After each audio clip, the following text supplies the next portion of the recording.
Nick's family moved to the slums. The neighbors eagerly wanted to help them, but Nick and his wife disliked how dirty the neighbors were, so they quickly rejected their offers for help.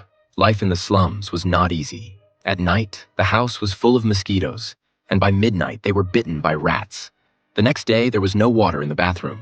Nick had no choice but to ask the neighbors for water. But because Nick had rejected their help the day before, none of the neighbors wanted to help him now. Feeling helpless, neighbor Sim brought 2 buckets of water to Nick and loudly scolded the neighbors for their indifference. Sim believed that Nick was probably a recently bankrupt wealthy man who had not yet adapted to the life of a poor person. It turned out that Nick Lige was a fashion designer.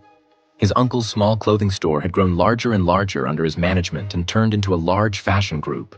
They made a lot of money. Mina was his wife, and they lived a very happy life. Their daughter was now of school age. Mina noticed that her daughter was being isolated by other children because she couldn't speak English. Mina decided to send her daughter to a prestigious school.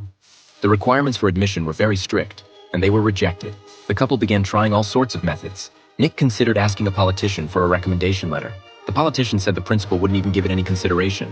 He had once torn up a recommendation letter right in front of him.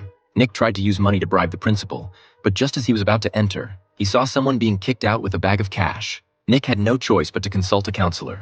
The counselor told him that the government guaranteed the right to education for poor children, and 25% of the spots in schools were reserved for poor children.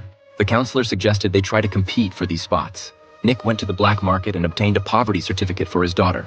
The person on the black market said that for a price, they could help manipulate the system during the lottery and ensure the child was selected. Nick went home and shared the news with his wife. But just as they were filled with joy, the black market scheme was reported, and it made the news. In order for their daughter to enroll in school, they had no choice but to move to the slums. This was because the school, to prevent wealthy people from falsifying poverty certificates and taking spots reserved for poor children, would carefully check every document and send teachers to investigate students' homes.